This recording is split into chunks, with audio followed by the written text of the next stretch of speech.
இக்கு கு. இது ஒரு வகையான ஆய்வு. இது வண்ணனை ஆய்வு. இந்த ஆய்வு ஏற்றுக்கொள்ளத்தக்க ஆய்வுதான். ஆனால் இங்க பிரச்சனை என்னவென்றால், இந்த நான்காம் வேற்றுமை உருவுக்கு முன்னாலே வரக்கூடிய ககரம் எங்கிருந்து வந்தது? ககர ஒற்று. மகனுக்கு என்று சொல்லும் போது அங்கு ஒரு ககர ஒற்று வருகிறது. மகளுக்கு என்று சொல்லும் போதும் எல்லா பெயர் சொற்களிலும் ஒரு ககர ஒற்று வரும். நான்காம் வேற்றுமை உருவுக்கு முன்னால ஒரு ககர ஒற்று வரும். அந்த ககர ஒற்றுக்கு முன்னால உகரமோ அல்லது அகரமோ வரும். ஐகாரம் அல்லது இகரம் இதில் முடியக்கூடிய சொற்கள். யகரம் அதையும் நாம் சேர்த்துக் கொள்ளலாம். நாய் கூட்டல் கு, நாய்க்கு. அங்க குகரத்துக்கு முன்னால ஒரு ககர ஒற்று வருகிறது. அதுக்கு முன்னால உயிர் இல்லை. புலிக்கு என்றால் புலி கூட்டல் கு, கூக்கு முன்னால் ஒரு ககர ஒற்று வருகிறது. அதுக்கு முன்னால உயிர் இல்லை. பூனைக்கு பூனை கூட்டல் கு, குக்கு முன்னால ஒரு ககர ஒற்று வருகிறது. அதுக்கு முன்னால ஒரு உயிர் இல்லை. உகரமோ அகரமோ இல்லை.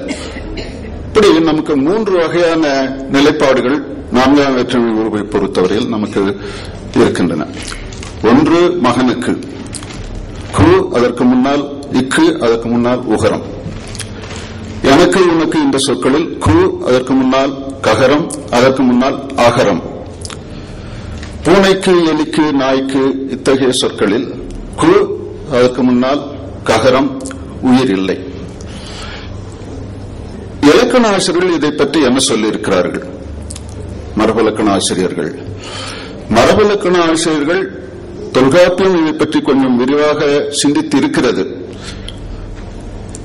அந்த நூற்பா என்னவென்றால், வல்லெழுத்து முதலிய வேற்றுமை உருவிற்கு ஒரு வழி ஒற்று இடை மிகுதல் வேண்டும்.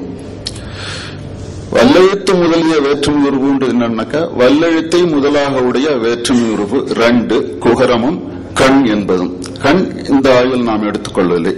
இந்த குகரம் என்ற வல்லெழுத்தில் தொடங்கக்கூடிய வேற்றுமை உருவு நிகழ்ந்தால் ஒரு வழி தேவையான இடங்களில் ஒரு ஒற்று மிகுதல் வேண்டும், இக்கு மிகுதல் வேண்டும் என்று சொல்கிறார்கள். அது பூனைக்கு, நாய்க்கு, எலிக்கு, ஊர்க்கு, பெயர்க்கு, இது போன்ற சொற்களுக்கு இந்த நூற்பா ஏற்புடையதாக இருக்கிறது.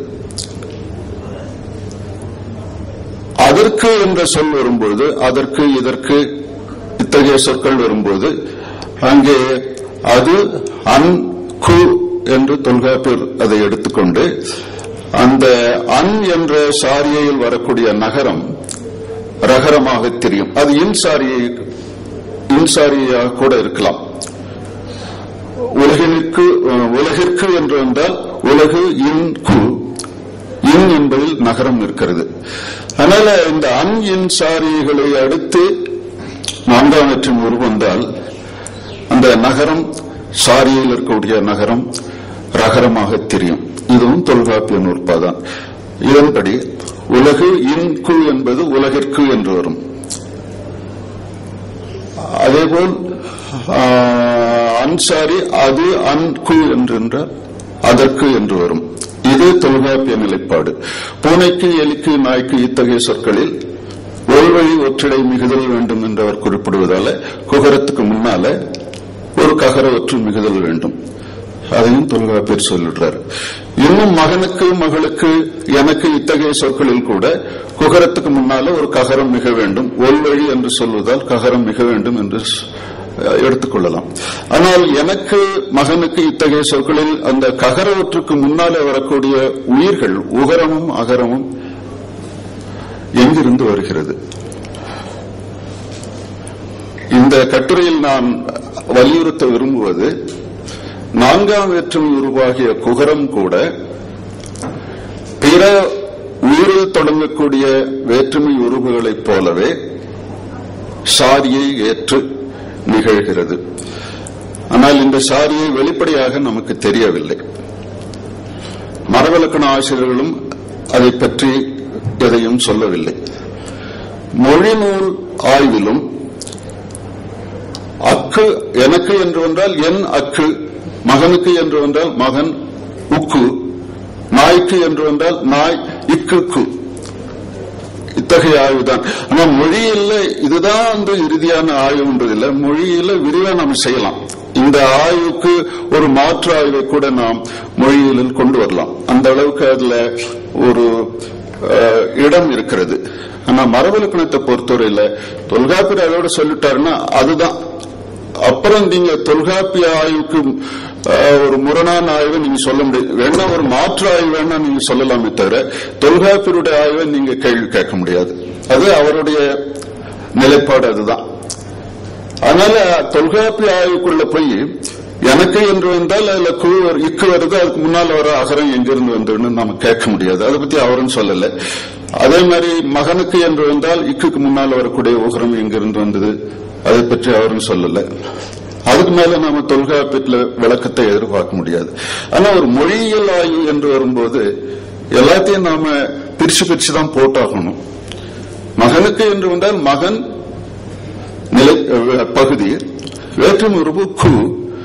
இந்த பகுதிக்கும் வேற்றுமை உறுப்பு இடையில வரக்கூடிய வடிவம் எத்தகையது? மகனுக்கு என்றால் மகன் உக்கு, கு. அந்த உக்கு எங்கிருந்து வந்தது? எனக்கு என்றால் என் பகுதி, கு நான்காம் வேற்றுமை உறுப்பு, இடையில அக் என்று அகரமும் ககரமும் வருது. அந்த அக் எங்கிருந்து வந்தது? இது அடிப்படையான கேள்வி. இதற்கு நமக்கு மரபிலக்கணத்துல விளக்கம் இல்லை. இன்று வரை நிகழ்ந்துள்ள மொழியியல் ஆய்விலும் இதற்கான விளக்கம் இல்லை. நான் நான்காம் வேற்றுமை உறுப்புக்கு முன்னால் ஒரு சாரியை நிகழும் என்ற ஒரு நிலைப்பாட்டை உடையவன். அதனால் எனக்கு, உனக்கு, தனக்கு, தமக்கு, நமக்கு, நுமக்கு இதுபோன்ற தன்மை முன்னிலை இடப்பெயர்கள் நான்காம் வேற்றுமை உறுப்பு ஏற்கும் போது அம் சாரியை ஏற்கும். எனக்கு என்றால் என், அம், கு. உனக்கு உன், அம், கு. தனக்கு தன், அம், கு. நமக்கு நம், அம், கு. இதுல ஒரு ஆய்வாளர்களுக்கு ஒரு பெரிய சிக்கல் என்னவென்றால் அது எப்படி அங்கே நீங்க அம்சாரியை நீங்கள் வைக்கிறீர்கள்? இது ஏனென்றால் மரபிலக்கணத்தை படித்துவிட்டு வந்த ஆய்வாளர்களுக்கு இது ஒரு புதிராக தோன்றும். மொழியியல் பின்னணியில் வரக்கூடியவர்கள் கூட சில சமயங்களில் இத்தகைய கேள்வி, அதை எப்படி நீங்களா வச்சுக்கிறீங்களா? எனக்குன்றதை என், அம், கு நீங்களா ஒரு அம்சாரியை வச்சுக்கிறீங்களா? மகனுக்கு என்றால் மகன், உம், கு. உம்சாரியை தொல்காப்பியர் சொல்லவே இல்லையே, நீங்க எப்படி வைக்கலாங்க? இத்தகைய வினாக்கள் எழுகின்றன. தொல்காப்பியர் சாரியைகளை பற்றி அந்த நூற்பாவில் பற்றிய நூற்பாவில் சில சாரியைகளை குறிப்பிடுகிறார். ஆனால் அவை முடிந்த முடிவாக அவர் கூறவில்லை. இதுபோன்ற பிற சாரியைகளும் இருந்தால் அதை சேர்த்துக் கொள்ளுங்கள். உரையாசிரியர்களும் தொல்காப்பியர் சொல்லாத சில சாரியைகளை அவர்களும் சொல்லுகிறார்கள். அதனால தொல்காப்பியருடைய ஆய்வு, சாரியைகளை பற்றிய ஆய்வு முடிந்த முடிவு அல்ல. அவரால் முடிந்த ஆய்வுகளை மட்டும் அவர் திரட்டி கொடுத்திருக்கிறார். இந்த பட்டியலில் வராத சாரியைகள் இருந்தால் அதையும் இந்த பட்டியலில் சேர்த்துக் கொள்ளுங்கள் என்று அவர் நமக்கு வழிவகுத்து தந்திருக்கிறார். அதை நாம் கருத்தில் கொள்ள வேண்டும். அந்த அடிப்படையில் உரையாசிரியர்கள் தொல்காப்பியர் சொல்லாத வேறு சில சாரியைகளையும் அங்கே சொல்லிச் செல்லுகிறார்கள். நான்காம் வேற்றுமை உறுப்பை பொறுத்தவரையில் பிரச்சனை என்னவென்றால் நமக்கு அம்சாரியை, உம்சாரி இரண்டுமே வெளிப்படையாக தெரியவில்லை. ஒரு சந்தி விதியின் மூலமாகத்தான் அதை நாம் கண்டறிய வேண்டியதா இருக்கிறது. என், அம், கு என்று எடுத்துக்கொண்டு அம் என்ற சாரியில் இருக்கக்கூடிய மகரம் நான்காம் வேற்றுமை உறுப்பின் முன் ககரமாக தெரியும். அதனால எனக்கு என்ற சொல் வருகிறது.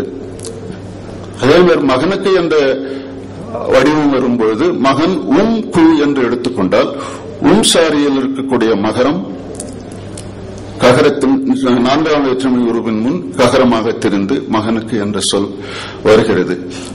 இதை நாம எல்லாத்துக்குமே வெளிப்படையான சான்றுகள் நமக்கு மொழியிலிருந்து கிடைக்கும்.